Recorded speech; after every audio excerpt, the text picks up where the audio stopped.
Life had always been a delicate balance for me. As a taxi driver in our small town, I worked tirelessly to make sure we had enough to get by. My wife Emma and I were comfortable. We weren't rich, but we weren't poor either. We had our small house and it felt like home. My older brother Jake worked with me, alternating shifts to keep the business running smoothly. The arrangement allowed both of us to spend time with our families, or so I thought. It was one of those rare mornings when I had a few extra minutes to enjoy breakfast with Emma. She looked stunning, as always, with her long brown hair cascading over her shoulders and her green eyes sparkling with life. I remember thinking how lucky I was to have her. I kissed her on the cheek as she prepared our usual breakfast of scrambled eggs and toast. "Morning, babe," I said, trying to sneak a piece of toast from the plate. She swatted my hand away playfully. "Wait until it's on the table, Alex. You know the rules." I chuckled and sat down, watching her move around the kitchen. Our house wasn't much, but it was ours. The worn-out furniture and the old wallpaper might not scream luxury, but they held memories of the life we had built together. Jake was supposed to take the night shift last night, but he hadn't shown up. It wasn't the first time he had pulled a no-show recently, leaving me to cover for him. The late nights were taking a toll on me, and I could feel the fatigue settling into my bones. This wasn't like Jake at all. He'd always been reliable, almost too much so. It was one of the reasons our taxi business had been able to stay afloat. "Jake didn't show up again last night," I mentioned casually, hoping to gauge Emma's reaction. I had to cover his shift. Emma's hand paused for a split second before continuing to butter the toast. "Really? That's strange. Maybe he's just going through something." I raised an eyebrow. "Yeah, maybe. I just wish he'd talk to me if something's wrong. We're brothers, after all." She gave me a tight smile, but there was something off about it. I couldn't put my finger on it then, but I would soon come to understand. That night I went to work, half expecting Jake to turn up. He didn't. I found myself driving around the familiar routes, picking up the usual late-night crowd, the drunks, the night shift workers, the occasional couple out for a night on the town. But my mind wasn't on my work. It was on Jake. And Emma. There was something nagging at me, a feeling I couldn't shake off. The following morning, exhausted, I walked into our house and collapsed onto the couch. Emma wasn't up yet, and I welcomed the quiet. As I closed my eyes, my phone buzzed. It was a message from Jake. "Hey, sorry about last night. I had something come up." I frowned at the vague excuse. "What the hell is going on with you, Jake?" I muttered to myself. I decided to call him. "Jake, it's Alex. We need to talk." There was a pause on the other end. "Yeah, sure. Let's meet up later today." When I hung up, I felt a knot in my stomach. This wasn't just about work. It was something more. I could feel it. Later that day, I met Jake at a small diner we used to frequent. He looked tired, disheveled even, which was unusual for him. "Jake, what's going on with you?" I asked bluntly, not in the mood for small talk. He avoided my gaze. "It's nothing, really. Just some personal stuff." "Personal stuff? You've been skipping shifts and leaving me to pick up the slack. If you're in trouble, you need to tell me." Jake sighed heavily, running a hand through his hair. "Look, Alex, I'm sorry, I've been seeing someone." The words hit me like a ton of bricks. Seeing someone? Jake wasn't married, but he had always been a private person. Still, this was unexpected. "Is that why you've been ditching work? Because of some girl?" I asked, my frustration evident. "Yeah, kinda," he admitted, still not meeting my eyes. I shook my head, trying to process this new information. "You know what, Jake? Fine. But you need to get your act together. We both rely on this business." "I will, I promise," he said, finally looking at me. "I'll make it up to you." I wanted to believe him. He was my brother after all. But something still didn't sit right with me. That evening, as I sat on the couch with Emma, I couldn't help but replay the conversation in my head. She was engrossed in a book, seemingly oblivious to my turmoil. "Emma, can we talk?" I asked, breaking the silence. She looked up, a slight frown creasing her forehead. "What's on your mind?" I hesitated for a moment. "It's Jake. He said he's been seeing someone, and that's why he's been flaking on work." Her reaction was subtle, but I noticed a flicker of something in her eyes. Was it surprise? Or was it something else? Really? Who is she? She asked, her voice carefully neutral. He didn't say, I replied, watching her closely. She nodded, her expression unreadable. Well, I'm sure he has his reasons. I wanted to push further, to ask if she knew more than she was letting on, but I decided against it. I was too tired for another argument. The next few weeks followed the same pattern. Jake continued to miss shifts, and I found myself working more and more. The more time I spent away from home, the more distant Emma seemed. I tried to ignore the growing unease in my gut, but it was becoming impossible to do so. One night, after an especially grueling shift, I came home to find Emma on the phone. She was speaking in hushed tones, and when she saw me, she quickly ended the call. "Who was that?" I asked, trying to keep my tone light. "Just a friend," she replied, a bit too quickly. A part of me wanted to believe her, but the doubt was growing stronger. I knew something was off, but I didn't want to face it. Not yet. One day, while cleaning out my taxi, I found a small, delicate earring wedged between the seats. It wasn't Emma's. I knew her jewelry too well. A sickening thought crossed my mind. Was it Jake's mystery woman? Had he been using my cab to meet her? That night I confronted Jake again. "I found this in the cab," I said, showing him the earring. "Is it from your girlfriend?" He looked at it, his face pale. "No, Alex, that's not hers." "Then whose is it?" I demanded, my patience wearing thin. "I don't know," he muttered, but his eyes betrayed him. He was lying. I could feel it. As the days went by, I couldn't shake the feeling that I was being played for a fool. The late-night phone calls, the missed shifts, the strange earring, it all pointed to something I didn't want to acknowledge. One afternoon, I decided to come home early, hoping to catch a break in this mystery. As I pulled into the driveway, I noticed Jake's car parked a few houses down. My heart started pounding. What was he doing here? I quietly entered the house, my senses on high alert. The faint sound of laughter reached my ears, and I followed it to the bedroom. The door was slightly ajar, and I could see shadows moving inside. My heart raced as I pushed the door open, and there they were, Emma and Jake in each other's arms. The betrayal hit me like a freight train, and for a moment I couldn't breathe. "What the hell is going on here?" I roared, my voice shaking with anger and hurt. They sprang apart, their faces pale with shock and guilt. Emma's eyes filled with tears, and Jake looked like he wanted to disappear. "Alex, we can explain," Emma stammered. But I was beyond hearing any excuses. "Explain? You're screwing my brother in our bed and you think you can explain?" I felt a surge of rage and lunged at Jake, landing a solid punch on his jaw. He staggered back, holding his face. "Alex, stop! It's not what you think," he pleaded, but I wasn't listening. "You're dead to me, both of you!" I spat, my world crashing down around me. Emma sobbed, reaching out to me, but I pushed her away. "Don't touch me! How could you do this? How long has this been going on?" Neither of them answered, and in that moment I knew my marriage, my family, my trust. It was all shattered beyond repair. I stormed out of the house, my mind a whirlwind of emotions. The betrayal cut deep, and I knew there was no coming back from this. My brother, my wife, they had destroyed everything I held dear, and I was left to pick up the pieces of my broken heart. The hours that followed felt like a blur. I drove aimlessly around town, my mind replaying the scene over and over. I couldn't go back to the house, not yet. The betrayal was too raw, too painful. I found myself parked outside a quiet bar on the outskirts of town. I needed something to numb the pain, even if just for a little while. I walked into the dimly lit bar and took a seat at the counter. The bartender, an older man with a kind face, approached me. "What can I get you?" he asked. "Whiskey. Double," I replied, my voice barely above a whisper. He nodded and poured me a generous glass. I downed it in one gulp and signaled for another. The burn of the alcohol was a welcome distraction from the turmoil inside me. I must have sat there for hours, nursing my drinks and lost in my thoughts.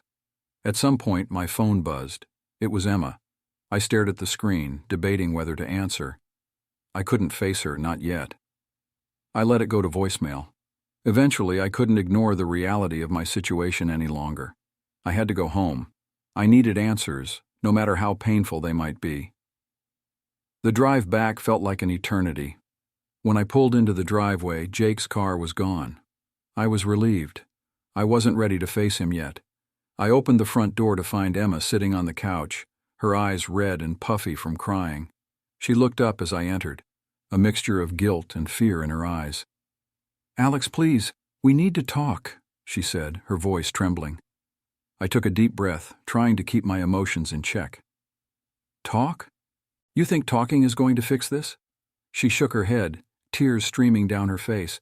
"No, but you deserve to know the truth." I sat down across from her, my hands clenched into fists. "How long, Emma? How long has this been going on?" She looked down at her hands, unable to meet my gaze. "About 6 months," she whispered. 6 months? I echoed, the words like a dagger to my heart.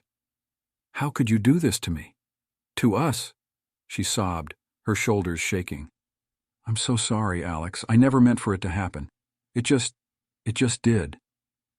"Bullshit!" I yelled, my anger boiling over. "You don't just accidentally fall into bed with someone, especially not my brother." She flinched at my words, but didn't argue. "I know. I'm so sorry." I ran a hand through my hair, trying to make sense of it all. "Why, Emma? What was wrong with us? Was I not enough for you?" She shook her head vigorously. "It wasn't you, Alex. It was never you. I was lonely. You were always working, always tired. And Jake, he was there. He listened to me." I felt a bitter laugh escape my lips. "So, while I was busting my ass to keep us afloat, you were screwing my brother because you were lonely?" She started to speak, but I cut her off. "You know what? I don't even want to hear it. I can't even look at you right now." I got up and walked to the door. "I'm leaving. I need time to think." "Alex, please don't go," she pleaded, but I was already out the door. I drove aimlessly for hours, my mind a whirlwind of emotions. Anger, betrayal, hurt, they all swirled inside me, each one more painful than the last. Eventually, I found myself parked by the river, a place where I often went to clear my head. I sat there staring at the water, trying to process everything that had happened. How could everything fall apart so quickly? I thought we were happy.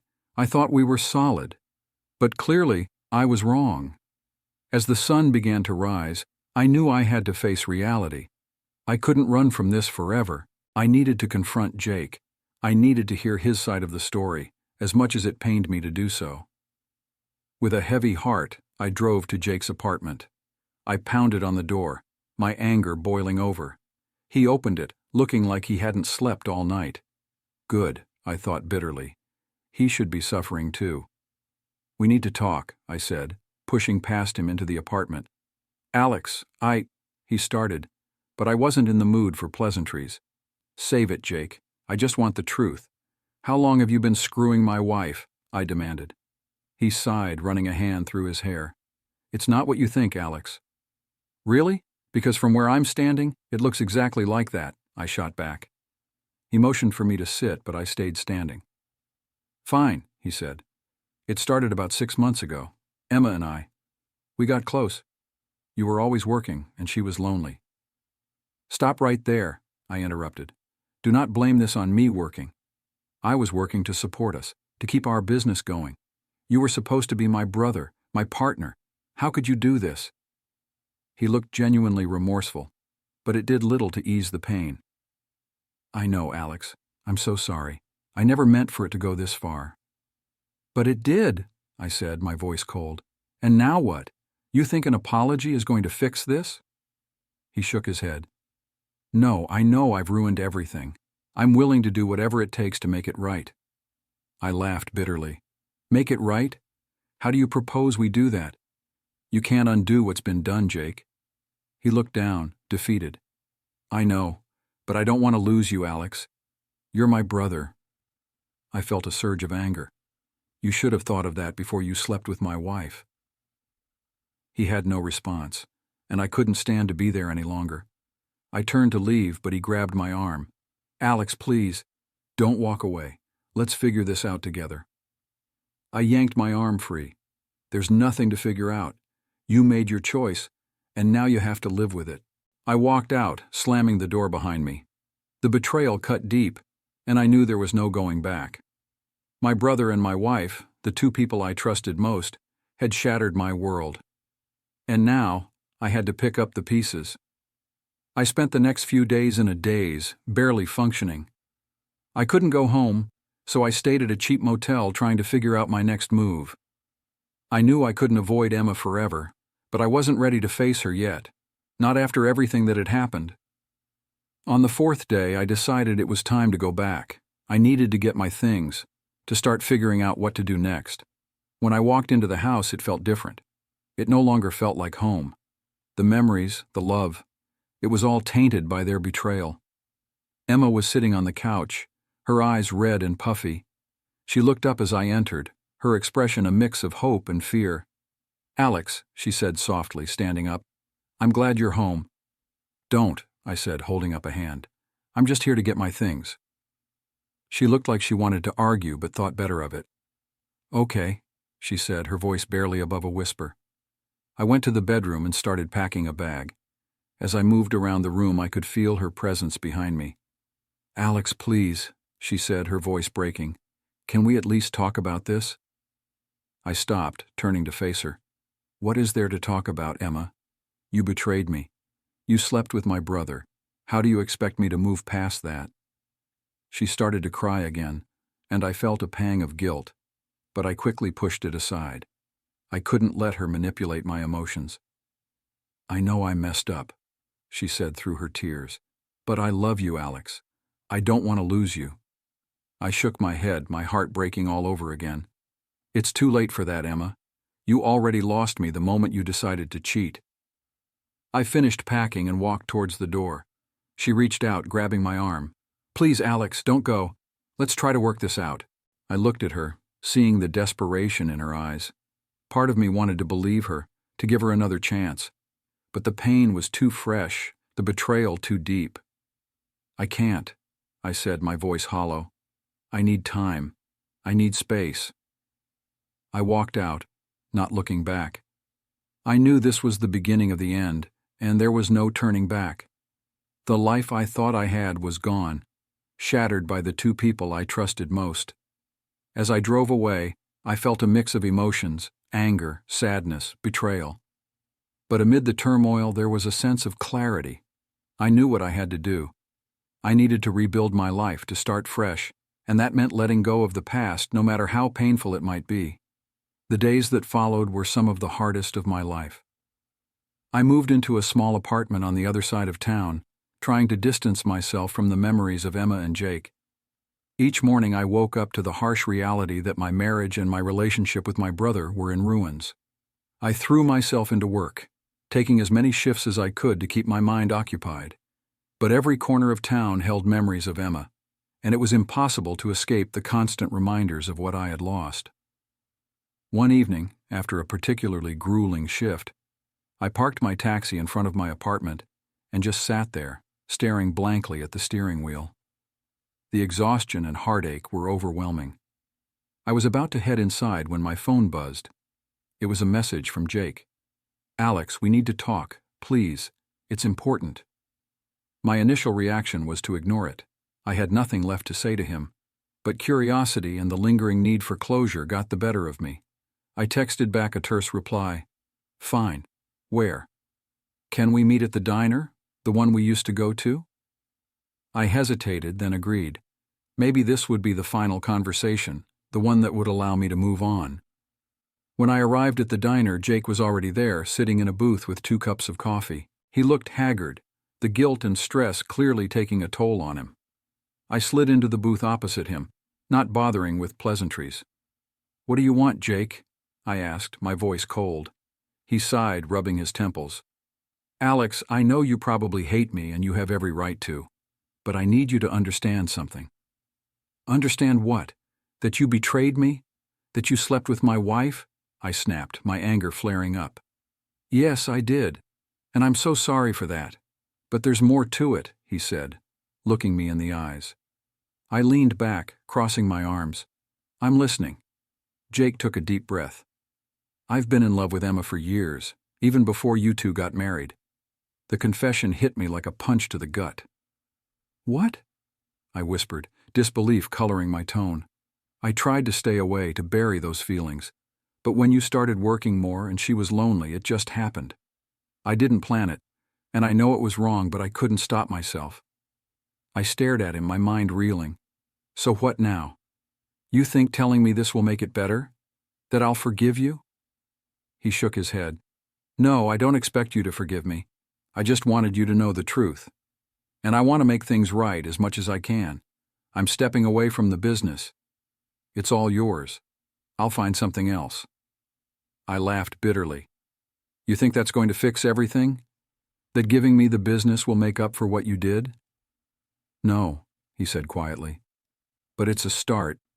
I don't want to keep causing you pain. You deserve better than this. I sat there processing his words. Part of me wanted to punch him, to make him feel the physical pain that matched my emotional turmoil. But another part of me knew that violence wouldn't solve anything. Fine, I said finally. You step away, but don't think for a second that this means I forgive you. I need time. A lot of it. Jake nodded, relief washing over his face. Take all the time you need, Alex. I'm truly sorry. I stood up, feeling a strange mix of anger and sorrow. Goodbye, Jake. As I left the diner, I felt a weight lift off my shoulders. The confrontation hadn't given me the closure I wanted, but it was a step toward moving on. I needed to focus on rebuilding my life, one day at a time. The next morning, I decided it was time to face Emma again. I needed to finalize things, to draw a clear line between the past and the future. I drove to our house, her house now, and knocked on the door. She opened it, looking surprised and hopeful. Alex, I wasn't expecting you. We need to talk, I said, my voice firm. She stepped aside to let me in, and we sat down in the living room. The familiar surroundings felt alien now, tainted by betrayal. I talked to Jake, I began, watching her reaction. She nodded, tears already forming in her eyes. He told me about everything. Good, I said, trying to keep my emotions in check. Because I'm here to tell you that it's over. I'm filing for divorce. Emma's face crumpled, and she started to cry. Alex, please, I know I messed up, but I love you. Can't we try to work through this? I shook my head, the pain in my chest growing. No, Emma, it's too late for that. I can't trust you anymore. You and Jake, you destroyed everything we had. She sobbed, her body shaking with grief. I'm so sorry. I never wanted to hurt you. But you did, I said quietly. And now we both have to live with the consequences. We sat in silence for a while, the weight of our ruined relationship hanging heavy in the air. Finally, I stood up. I'll send over the divorce papers, I said, heading for the door. Emma didn't try to stop me this time. She just nodded, tears streaming down her face. Goodbye, Alex. I walked out, feeling a strange sense of finality. It was over, truly over, and now I had to start picking up the pieces of my shattered life. I focused on the taxi business, throwing myself into work to fill the void left by Emma and Jake. I hired a couple of new drivers to cover the shifts Jake used to take, and slowly, the business started to stabilize. One evening, after a long day, I found myself parked by the river again. The peaceful sound of the water helped calm my mind, and I realized that despite everything, I was starting to heal. The pain was still there, but it was becoming more bearable. A few weeks later, I received the finalized divorce papers in the mail. Seeing my marriage reduced to a stack of legal documents was surreal, but it was the closure I needed. I signed them and sent them back, feeling a sense of relief. Life went on. I wasn't the same person I was before the betrayal, but I was learning to live with the new reality. I started spending more time with friends, reconnecting with people I had lost touch with during my marriage. Slowly but surely, I was rebuilding my life. One day I got a call from an old friend, Mark, who ran a small garage in town. He needed help with his business and offered me a part-time job. It was a welcome change from driving the taxi all day, and I eagerly accepted. Working at the garage gave me a new sense of purpose. I enjoyed the manual labor, the satisfaction of fixing something broken and making it whole again. It was therapeutic in a way, helping me heal my own wounds. As time passed, I began to find peace. The anger and bitterness that had consumed me started to fade, replaced by a sense of acceptance. I would never forget what Emma and Jake had done, but I wasn't going to let it define me. One evening, as I was closing up the garage, Mark walked over to me. "Hey, Alex, a few of us are getting together for drinks tonight. You should come." I hesitated for a moment, then nodded. "Yeah, that sounds good." We went to a small bar downtown, and for the first time in months, I found myself genuinely enjoying the company of others. We laughed, shared stories, and for a few hours I forgot about the pain. As I drove home that night, I realized that I was finally starting to move on. The road ahead was still uncertain, but I was ready to face it. I had survived the worst, and now it was time to rebuild my life. Days turned into weeks, and weeks into months. The pain of Emma's betrayal still lingered, but it was becoming a dull ache instead of a sharp sting. I threw myself into my work at the garage and the taxi business, filling my days with tasks that kept my mind occupied. Despite my efforts, there were moments when the loneliness crept in, and the memories of happier times with Emma would resurface, bringing with them a I had moved on. But moving on didn't mean forgetting. It meant learning to live with the scars and finding new reasons to keep going. I spent a lot of time with Mark and the guys from the garage. Their friendship was a lifeline, helping me stay afloat when the darkness threatened to pull me under. One evening, after a long day at the garage, I got a call from my mother. She sounded worried, and my heart sank as I listened to her voice. "Alex, can you come over? We need to talk," she said. "Is everything okay, Mom?" I asked, trying to keep the worry out of my, "It's about Jake. He's not doing well," she said, her voice breaking. I sighed, feeling a mix of anger and concern. Despite everything, Jake was still my brother, and I couldn't just ignore his struggles. "I'll be there in a bit," I said, hanging up the phone. As I drove to my parents' house, I couldn't help but feel a surge of conflicting emotions. Jake had hurt me deeply, but he was still family. I had avoided him since our last conversation, but now it seemed I had no choice but to face him again. When I arrived, my mom greeted me at the door, her eyes filled with worry. "He's in his room.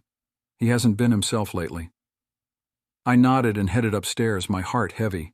I knocked on Jake's door and waited for a response. After a moment, I heard a faint, "Come in." Jake was sitting on the edge of his bed, looking worse than I had ever seen him. His face was pale, and he looked like he hadn't slept in days. He glanced up at me, and for a moment neither of us spoke. "Hey," I said finally, breaking the silence. "Hey," he replied, his voice hoarse. I sat down on the chair by his desk, unsure of what to say. The silence stretched on, heavy with unspoken words. "Mom said you're not doing well," I said, finally finding my voice. Jake let out a bitter laugh. "Yeah, you could say that." I took a deep breath. "Look, Jake, I'm still angry. What you and Emma did, it tore me apart. But you're my brother, and I can't just stand by and watch you self-destruct." He looked up at me, his eyes filled with regret. "I know, Alex. I'm sorry. I've messed up everything." "Yeah, you did," I said, not sugarcoating it. "But you're still here, and that means you have a chance to fix things. Maybe not with me, but with yourself." Jake nodded, tears welling up in his eyes. "I don't know how to start. One step at a time," I said.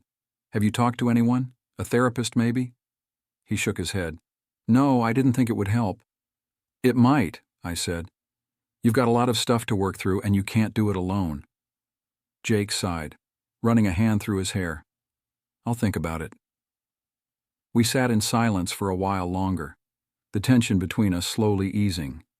It wasn't a resolution, but it was a start.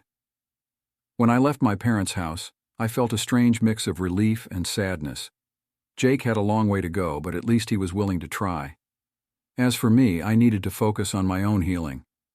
A few weeks later, I decided it was time to do something I had been putting off, sorting through the memories of my life with Emma. Our house was still filled with reminders of our time together, and it was time to start letting go. I took a deep breath as I walked into what used to be our bedroom. The walls were adorned with photos of happier times, vacations, holidays, and countless moments of joy. I felt a pang of sadness as I began to take them down, each one a reminder of what we had lost.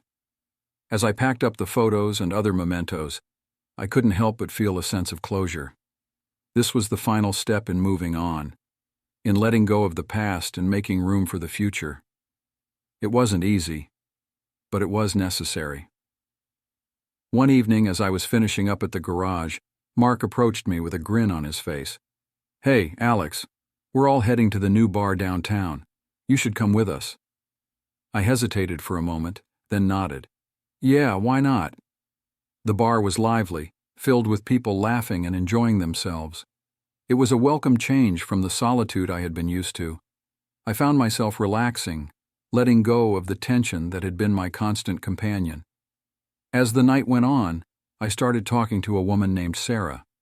She was kind, funny, and easy to talk to. For the first time in a long time, I felt a spark of hope. Maybe, just maybe, there was a chance for happiness again. Sarah and I exchanged numbers, and over the next few weeks we started seeing each other regularly. It was slow, tentative at first, but it was a start. She knew about my past and she was patient, understanding that I needed time to heal. One evening, as we sat by the river, I found myself opening up to her in a way I hadn't with anyone else. "You know, I never thought I'd be able to move on after what happened," I said, looking out at the water. Sarah reached out and took my hand. "You're stronger than you think, Alex. You've been through a lot, but you're still standing." I looked at her, feeling a warmth in my chest. "Thanks, Sarah. I'm glad I met you." She smiled, squeezing my hand. "Me too." As the weeks turned into months, I found myself slowly rebuilding my life. The pain of Emma's betrayal was still there, but it was no longer the defining feature of my existence. I had found new reasons to keep going, new people to care about. One day, as I was working at the garage, I got a call from Emma. It was unexpected, and for a moment I debated whether to answer. Finally, I picked up. "Alex, hi," she said, her voice hesitant. "Emma," I replied, keeping my tone neutral. "I just wanted to say, I'm sorry, for everything. I know I've caused you a lot of pain, and I don't expect you to forgive me, but I needed to say it." I took a deep breath, feeling a mix of emotions. "Thanks, Emma, I appreciate it." There was a pause on the other end. "I hope you're doing okay." "I am," I said. "I'm moving on." "I'm glad to hear that," she said softly. "Take care, Alex." "You too," I replied, ending the call. As I put my phone away, I felt a sense of closure. It wasn't the happy ending I had once envisioned, but it was a new beginning. I had survived the worst, and I was ready to embrace whatever the future held. The months following my final conversation with Emma were a whirlwind of paperwork and legal proceedings. The divorce process was grueling, but it was the last necessary step to fully close that chapter of my life.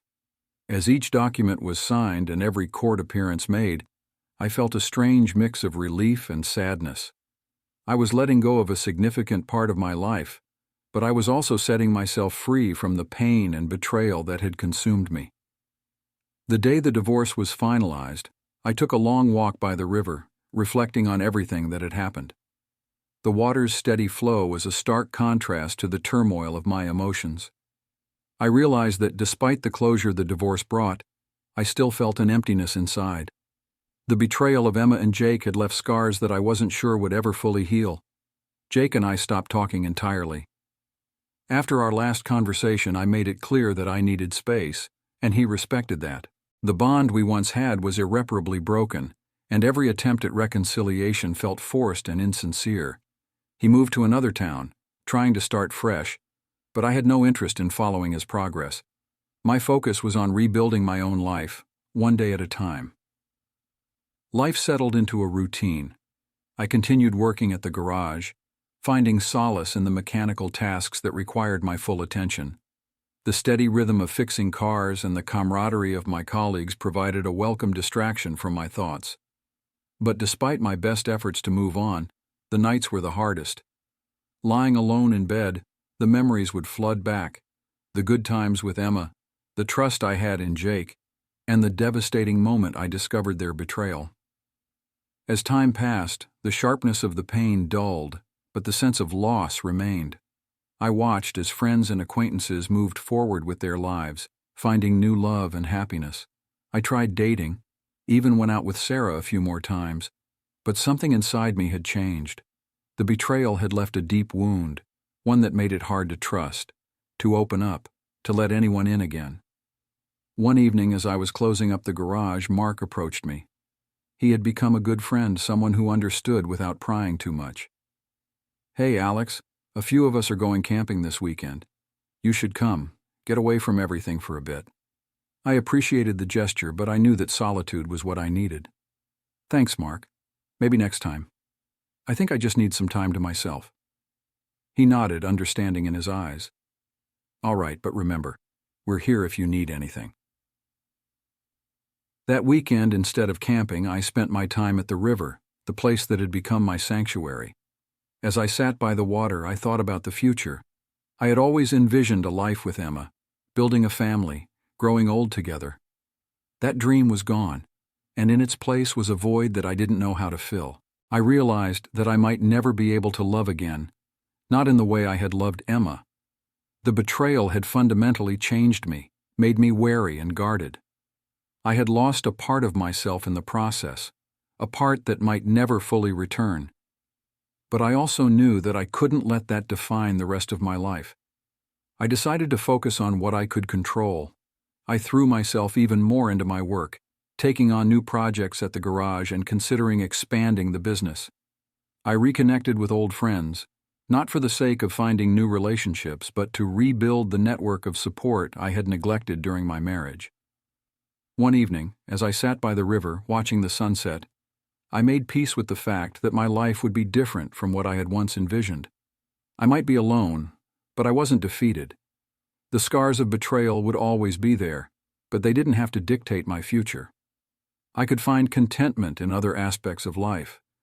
In my work, my friendships, and the quiet moments of solitude that allowed me to reflect and heal. I stood up, feeling a sense of resolve. Life had knocked me down, but I was still standing. I might never love again in the way I once had, but I could still find meaning and purpose. I could still live a life that was fulfilling, even if it wasn't the one I had planned. As I walked back to my car, I took one last look at the river, the water flowing steadily towards the horizon. It was a reminder that life goes on, that even in the face of pain and betrayal, there is always a way forward.